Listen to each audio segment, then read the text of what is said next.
So now I've got a small little presentation, a little PowerPoint that I could show just a little bit of, just to sort of get just a sort of bit of an overview of the lyric essay. Or perhaps I should start actually by sort of just saying what my connection to the lyric essay is really. And I'm quite new to the form in some ways. I say that, but actually I've been working with it for about 4 or 5 years now. But I've always seen myself as a short story writer and a poet. And even within those forms, there was always something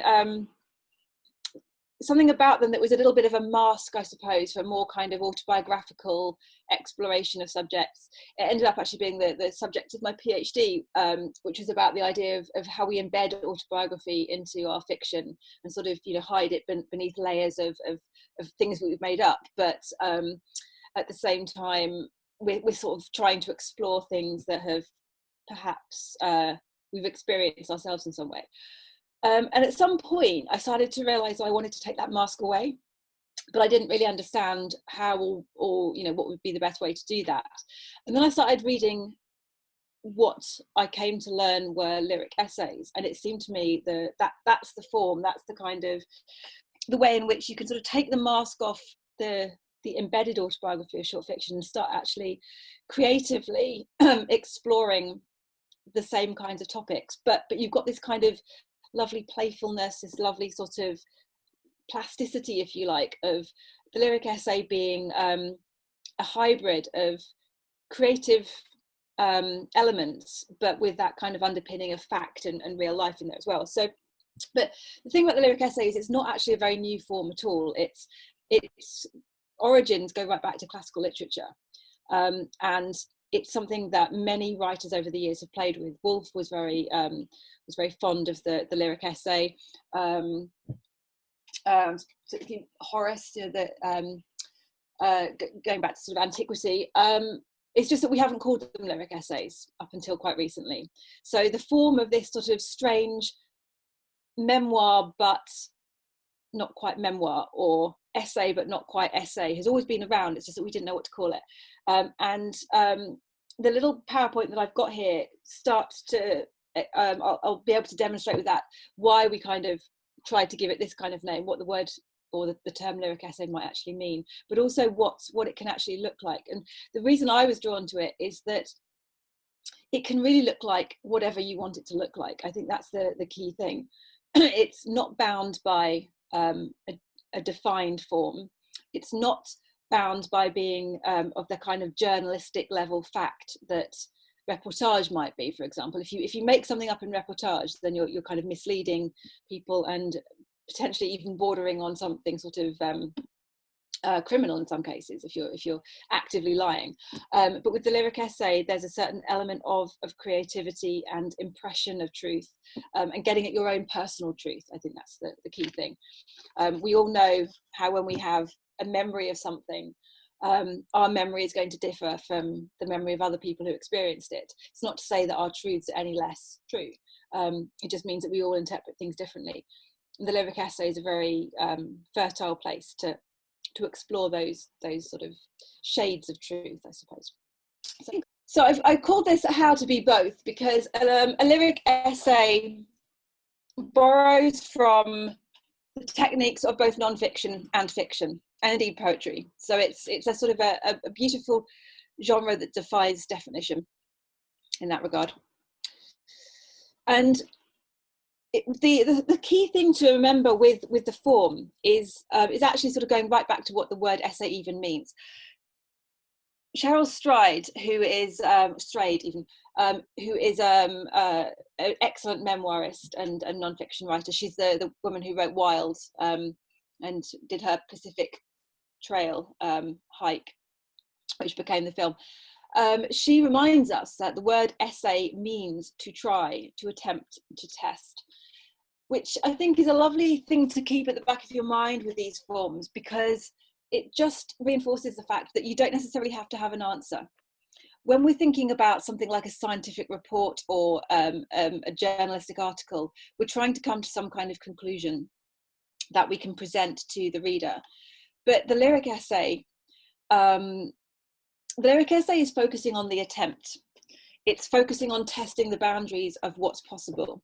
It's focusing on the trying to express an experience rather than absolutely 100% expressing it. Doesn't mean that it's not trying to come to some kind of conclusion or to cohesively pull things together in some way.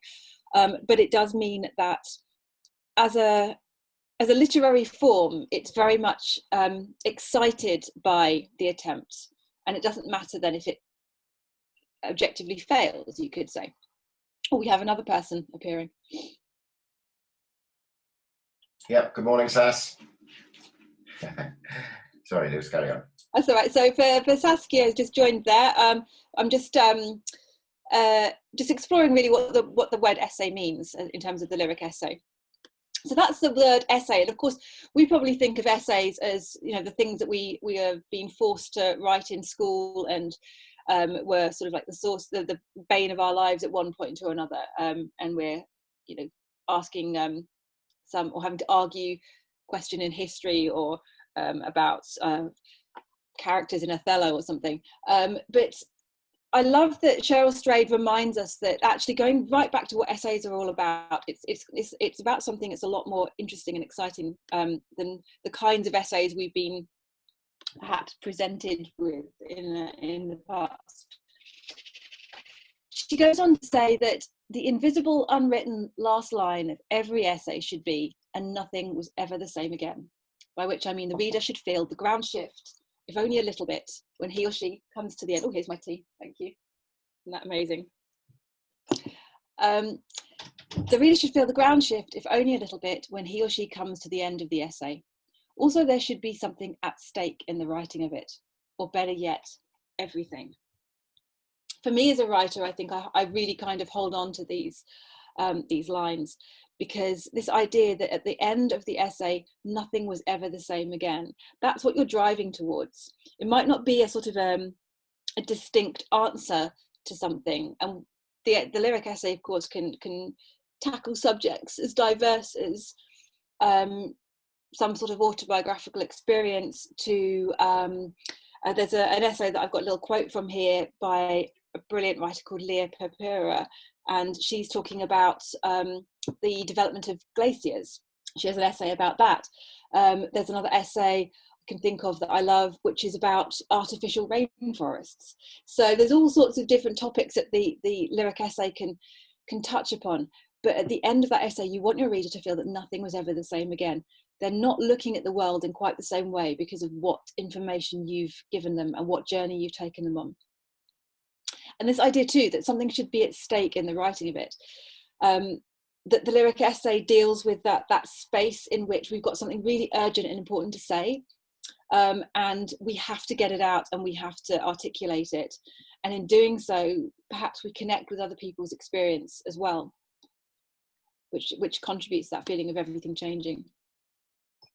And so here's the sort of the driving force. The essay's engine is curiosity and its territory is the open road, which is just another way of saying really that there are no subjects that are off limits to the lyric essay, and all you really need is to sort of tap into what interests you, what excites you, makes you curious, what motivates you, and therein you might find the perfect topic for one of these interesting beasts. So why are we talking about them as lyric essays? Well, as I say, they're not new forms. I mean, this sort of approach to trying to grapple with the big questions of life in essay form has been something writers have done forever. But we've called it the lyric essay, or we're beginning to call it the lyric essay, because as this guy, John DeGata, has a brilliant collection of lyric essays in this. He writes that we've kind of got to reclaim the word in a sense. We've got to sort of bring it back into the fold of the creative writer. I don't think, he says, essay means for most readers what essayists hope it does. I think what he's saying there is that we've kind of forgotten all of that idea that the essay is the test, the attempt. We've kind of been conditioned out of all of that, and we think of it as something a little less exciting. So he's trying to sort of bring it back into the fold of the language of poetry, I suppose, the language of the lyric.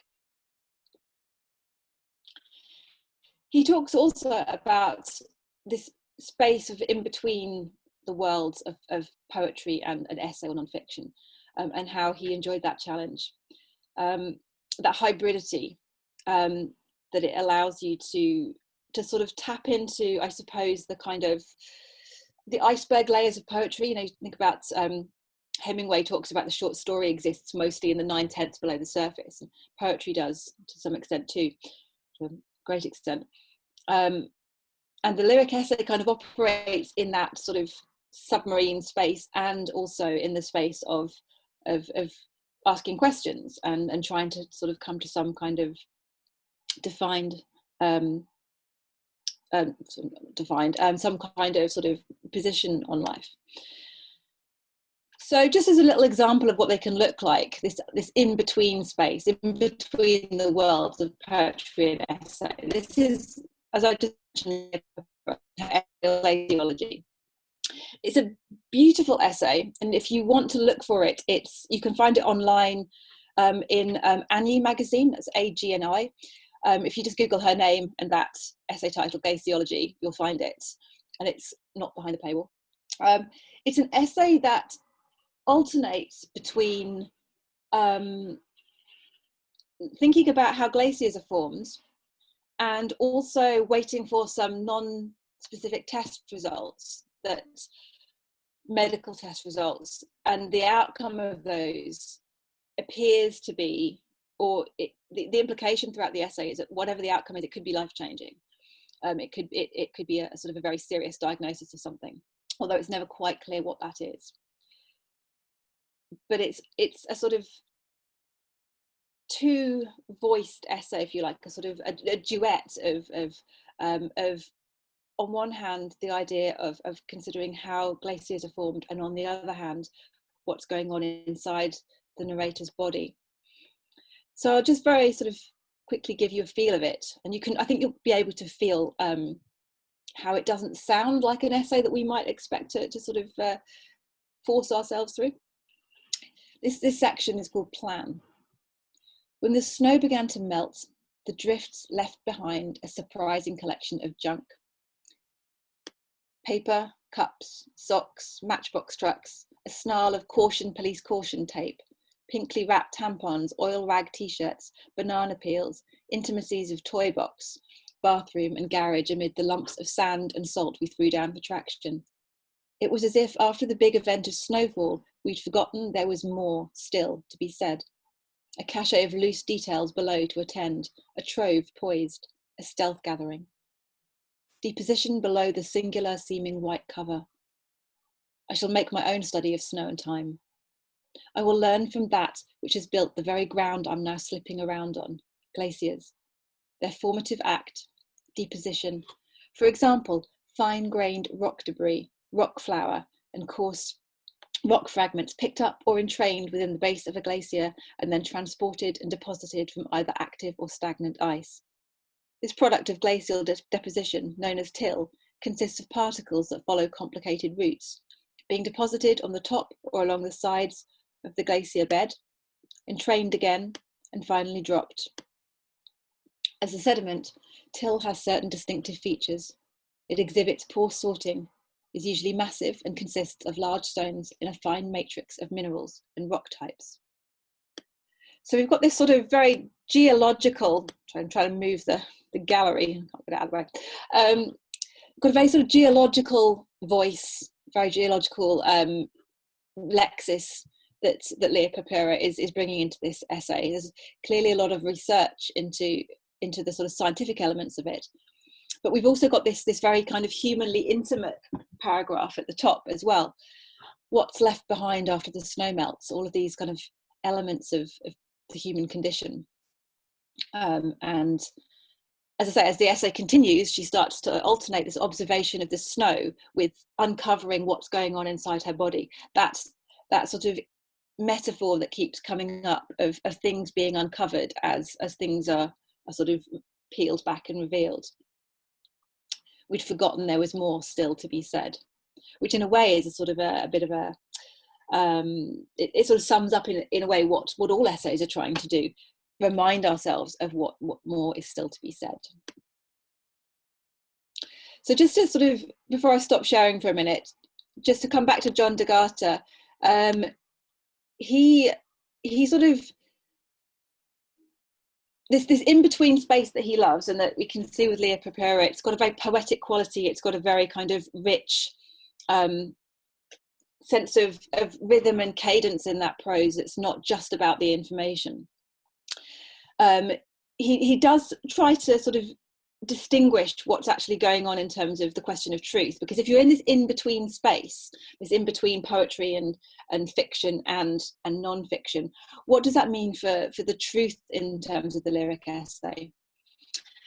And he grapples with this. He remarks how one famous writer went as far to say in a tweet that if a non-fiction text does not adhere to the rules of journalism, then that text is nothing but a hoax, thus swiftly rendering everything that's huddled under that big umbrella term of non-fiction as either 100% verifiable or not non-fiction at all. But here's D'Agata's problem with this. What I love to read in non-fiction often exists between those poles of what's verifiable and what's simply not. I love the in-between, which is where I think the most truthful struggles with reality exist. And I think that's the thing that kind of really gets to the nub of the lyric essay, this in-between space that's neither quite poetry nor pure essay. It's not non-fiction in that journalistic sense that can be 100% verifiable. But on that spectrum of completely verifiable and perhaps there's some playfulness with what can be verified, is this other space. And that's where he says the most truthful struggles with reality exist. Isn't that what we're all trying to do as writers, is trying to sort of get to grips with reality and represent it as best we can? And he reminds us of just how long this genre has been trying to do that, with its woefully unverifiable essays, as he calls them. So we've got a few examples there: Woolf, Plutarch, Orwell, Herodotus, Natalia Ginzburg, Sebald. So many people operating in this in-between space that he's going out on a limb and calling the lyric essay. So I'll stop sharing this point. And maybe that's a good point. Maybe Dominic, if you want to have any questions, or if either Abby or Saskia have got questions, that's the bit that really fascinates me for the lyric essay, is this in-betweenness of it, and this idea of the truthful, or the struggle with reality, the truthful struggle with reality, which I don't know about you guys as writers, but that's something that I'm just constantly sort of toing and froing with in my head. Well, there's a couple of things about that truth. I mean, it's a question, or these are questions that often occur in consideration of biography, autobiography, and memoir, for example. You know, how reliable is narrator in those genres. It also made me think about history as well, actually, and my undergraduate experience of history and literature, and being allowed so much more freedom in my history lectures and my history assignments than I was in my English literature assignments. And everybody in English literature told me exactly what, my lecturers told me exactly what a poem meant. They told me exactly what a short story author was trying to convey, and I wasn't allowed any flexibility to make my own interpretation. Whereas in history, my history lectures would allow me free rein to make my own interpretations. So I think there's something about that, and the freedom that exists in less prescribed sort of humanities. Yeah. And it was interesting because, of course, you say this is not a modern form. It's existed for a long time. And then you mentioned hybrid writing. We're studying the business of writing at the moment. So perhaps a little bit of a commercial perspective on it. You know, when do you think things that were being published are becoming popular, becoming bestsellers, but which had a hybrid nature? When did they start to become more readable, more commercially viable? When was the label, I'm calling it a label, lyric essay, but you've got D'Agata, obviously. Well, let me see, when did D'Agata, this is 2014. This is quite a new book, actually, 2014. And I think if you read the introduction to that,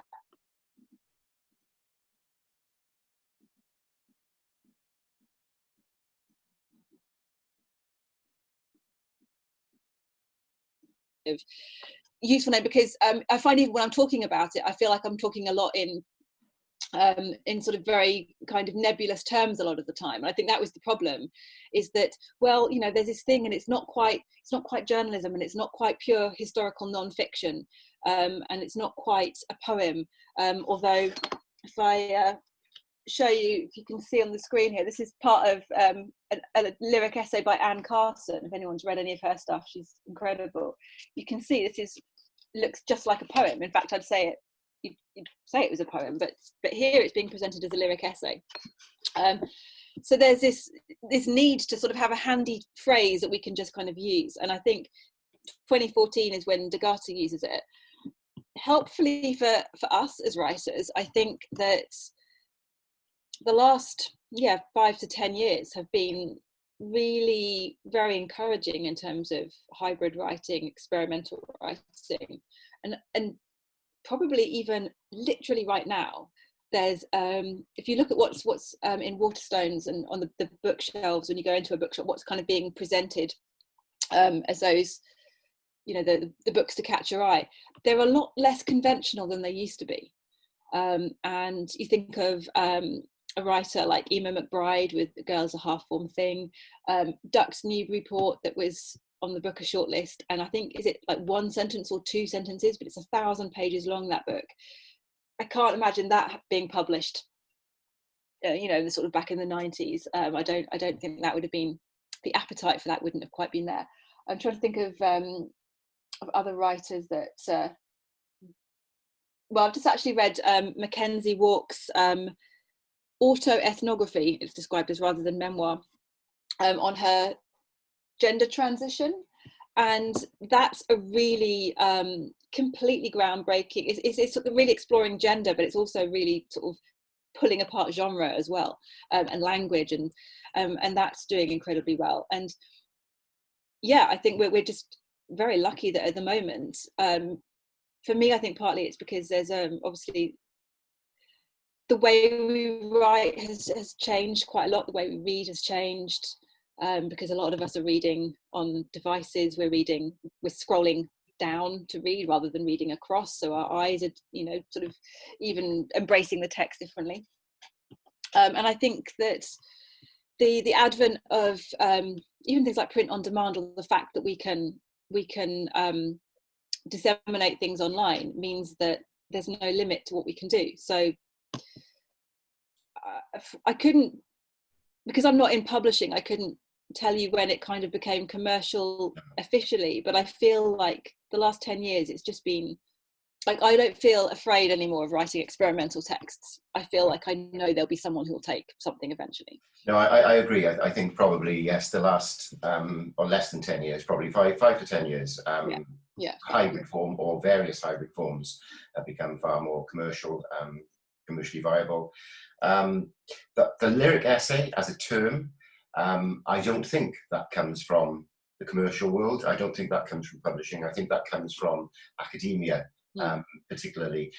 Does that make it a dangerous term for somebody who to say, hey, I've just written a lyric essay? Are they putting themselves out in a vulnerable place? Because if it's coming from academia, then you talk about the freedom that's available to be creative, to be experimental, and it should be a try, and you should be allowed to fail also. And yet, if you don't know the rules, if you like, the forms of reportage, of journalism, of traditional non-fiction, of poetry, if you don't understand those forms, then you can't really be allowed to play with them. Yeah, I think, and I mean, just the fact that whenever I say to somebody, oh, I write lyric essays, 9 times out of 10 they'll say, well, what's that? So obviously the term isn't sort of floating around in the sort of popular sphere just yet. And I think that probably does indicate it's kind of trapped in its academic and maybe literary journals. It's sort of trapped in that context at the moment. And then when I explain it, often people, especially if they're not writers, will say, oh, so that means that you're taking real things and like lying about them. I'm like, no, that's not what it is at all. But it's about in the same way that if I was, well, in fact, actually, so recently I have written, Dominic, you know this poem that I read in Sweden recently, which is a long poem of 20 pages that was written as a kind of an elegy for a friend of mine who died at the beginning of the year. Although it ended up, as I was writing it, it became an elegy, I suppose, for this, you know, for an old world that we're no longer in, thanks to COVID. And it sort of drew a lot of its imagery from astronomy. Partly that's because my son's studying astrophysics, but partly it's just a sort of a long-standing interest I've had, and it kept coming back. We've had the comet that was in the sky at the beginning of the year, and so in order to sort of say something about this loss of my friend, this loss of our freedoms this year, I started to use this imagery of the comet. I'm now thinking of this not as a poem, but maybe as an essay, because it is asking questions. It is kind of driving at some sort of conclusion of a kind. But I can't speak to that as being, you know, a 100% verifiable account of any of these things. In that poem stroke essay, I talk about Isaac Newton and some of his sort of theories that contribute to our understanding of gravity. Also explain about why comets, or that, for example, Halley's comet wasn't just like 3 different comets sort of appearing at any one time. It was like the same one returning. And through that, I started to make speculations about Newton's private life, because there's a lot of indication in his letters that he had a quite passionate affair with a young mathematician at Cambridge. But this is all like sort of historical speculation, scholars reading between the lines of letters, none of it's verifiable. And I kind of have my own little scene in this poem essay where he is involved with this mathematician. Now, that is not fact. I cannot call that fact.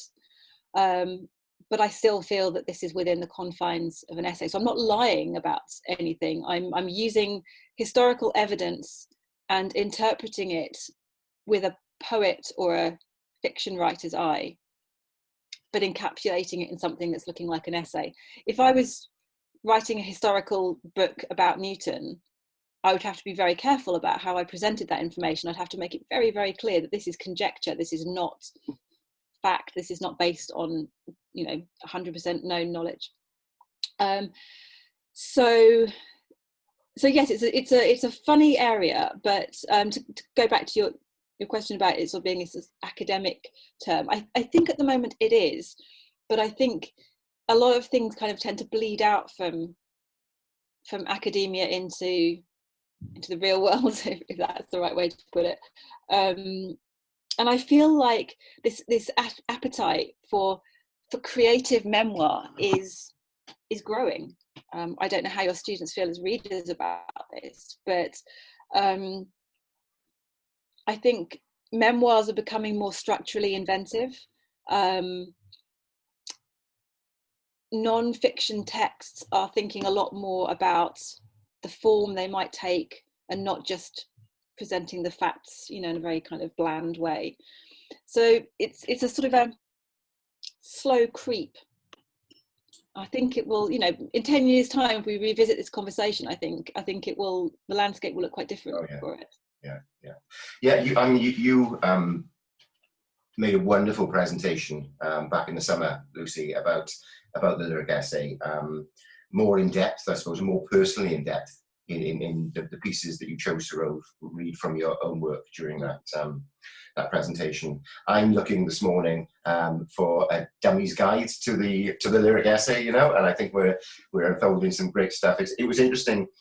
You said at the beginning about how you have been recently reading things that you came to learn were lyric essays. So that's interesting, isn't it? You know, that there's stuff, and I'm kind of seeing 2 routes to the lyric essay, and again 2 routes that perhaps have often been pursued.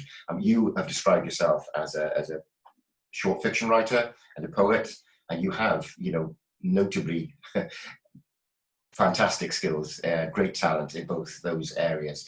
Do you feel that you have recently been enabled to go and talk about other subject areas, things that perhaps interested you, scientific areas, or historical areas that you didn't have access to before because of your literary background. And similarly, scientists and mathematicians who also have great creative skills and are able to write very creatively can now imbue their writing of science with their own poetic language.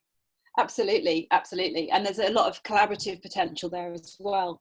I think because, you know, I have a really sort of genuine and deep interest in astrophysics, but I couldn't possibly, I mean, like my son comes back with the maths that he's doing for that, and it's just like I couldn't even go there, but the principles actually really fascinate me, and I can talk about them, and I think I can write about them, but I'm not going to write them like a scientist would. And like you say, scientists often have very interesting things to convey and to explore, but the layman isn't going to necessarily appreciate the kind of the full-on academic scholarly explanation of those, and the lyric essay is a really good vehicle for that. In fact, last year I was at a conference for the Association of Literature and Philosophy, and I was there kind of trying to step into both camps, and I gave a paper on the lyric essay, and then the girl who followed me was a philosopher, and she'd kind of written her piece sort of like a kind of a case, like a sort of false case study kind of thing. And she got to the end of it and she just looked at me and said, I think I just presented a lyric essay, didn't I? Having heard my paper. And I was like, yeah, I think that was a lyric essay. That was you kind of exploring your philosophical concept in this creative format, which, yeah, you know, it was like we were literally kind of sitting there, the cogs turning, kind of going, okay, right, now we're going to rethink how we're presenting this.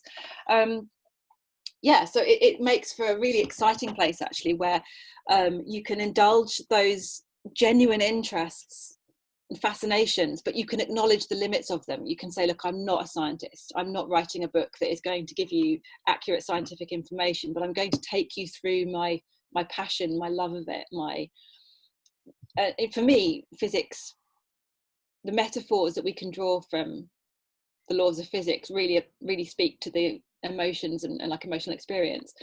But understanding that, you know, force is pressure over area works as a nice metaphor for how we can, you know, be hit in the chest by love or something, but it's not very scientifically accurate. But it does give you a really good space to do that. Yeah, definitely.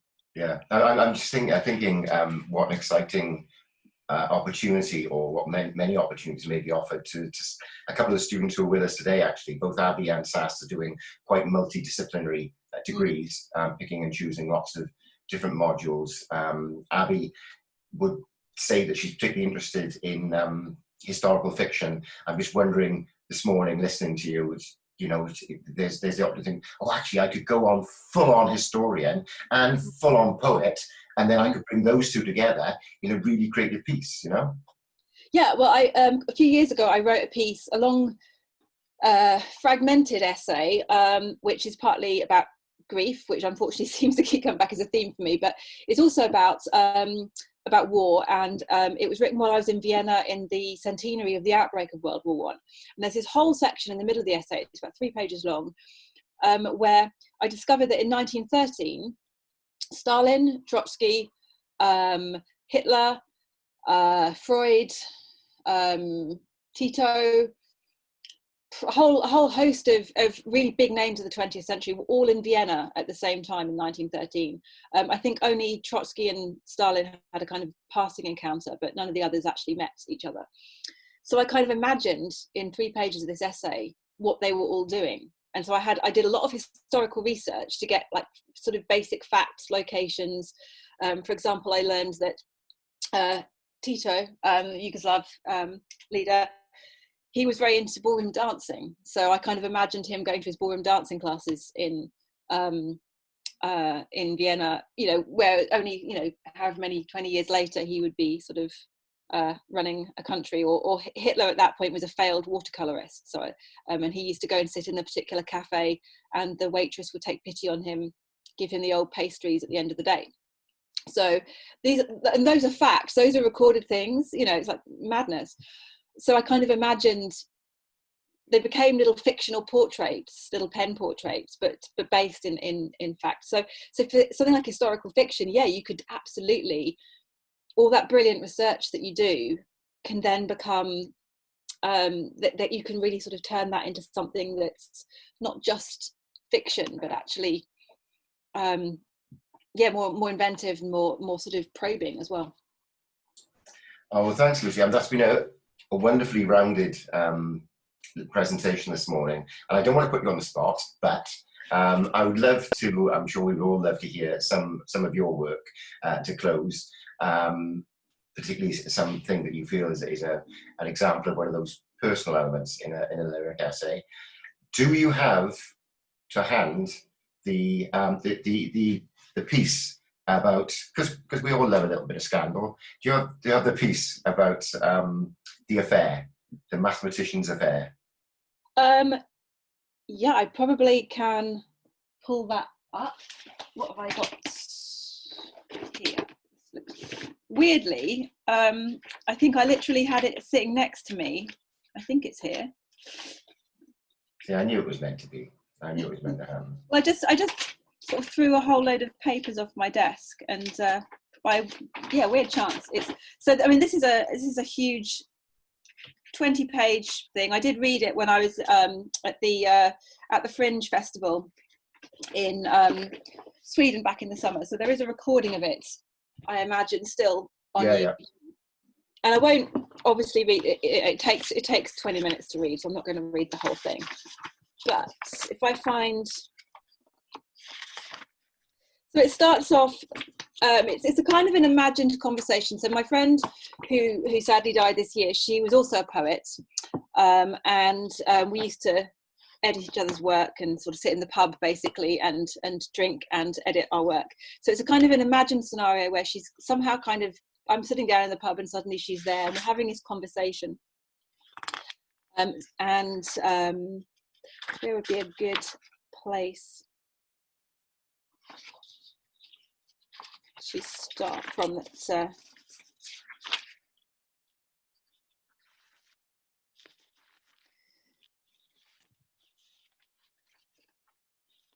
want to take too long to read. So, okay, well, I'll start from, this is sort of about halfway through. Remember the dog that followed us home? Remember when we waited in the elevator but it was out of service? We just stood there. Why did we stand there so long? Remember when your hair looked like a cockerel? It really did look like a cockerel. Remember when I died during lockdown? F said. And we laughed like it wasn't true. Like it wasn't the case that everything that would happen to F had happened now. I just want someone to touch me, I said. And F agreed. Sometimes it's all any of us need. To collide with another being, an object, a plant, a pen. The Gemini North telescope recorded, just for a second, an optical afterglow from the joining of two neutron stars. Sometimes I remember swimming pools when really what I want to feel is the seaworthy currents in me, upwelling again. So I reached out, and there were the atoms of her, even though all the life had gone. But it was a kind of touch anyway. Words inked on her body were more real than skin. We're all just energy, F said. See, I get that stuff now. Then she stroked my hair like lovers do and said, I can still hear the noise of the world. It's a loud, loud world, the one she'd left, it's true. There are more things alive in it than I knew, I said, to no one in particular. And the cells of my hair concurred. Even a satellite whir, I'll take that as life. Knotweed, peaches, also alive. And what about the fibres of these panties I'm wearing, their shadow memory of white cloud fields? There are reports of smartphones laughing. I am afraid of what is there in the asteroids. I heard on the radio that cancer is not the enemy of the body, but the body itself, fervent, keen, just trying to make more of itself, more life. I cried to learn this.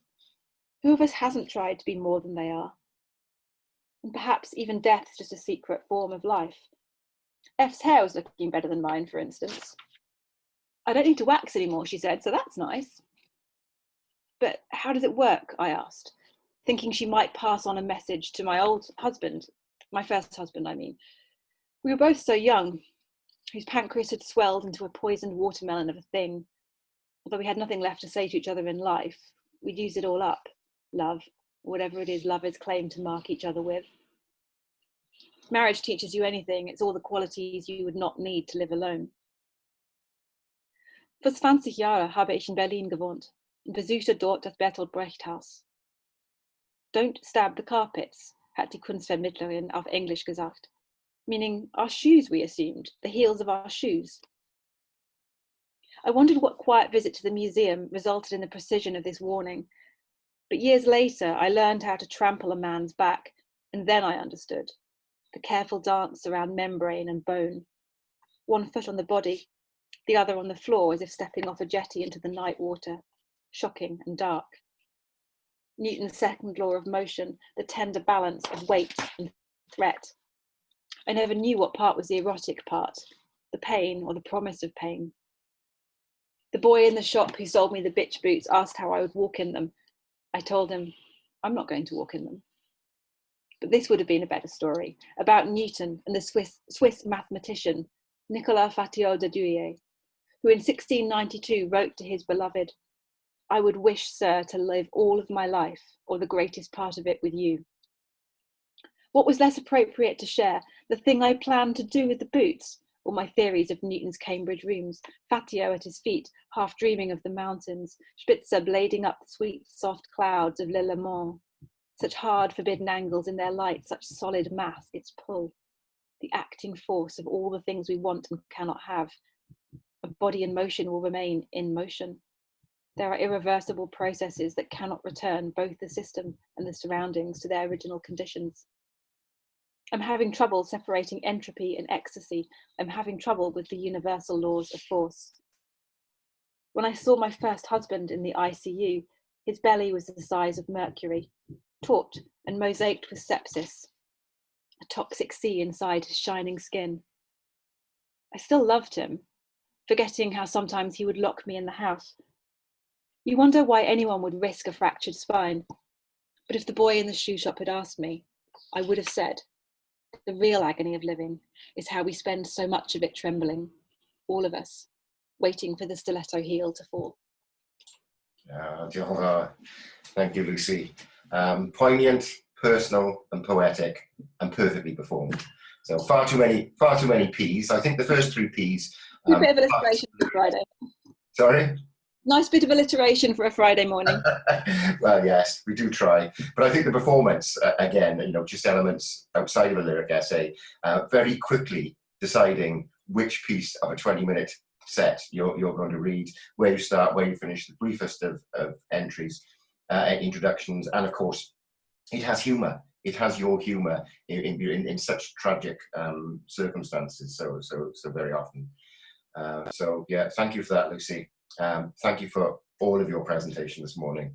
I'm sure it's been precious and very useful to everyone. Thank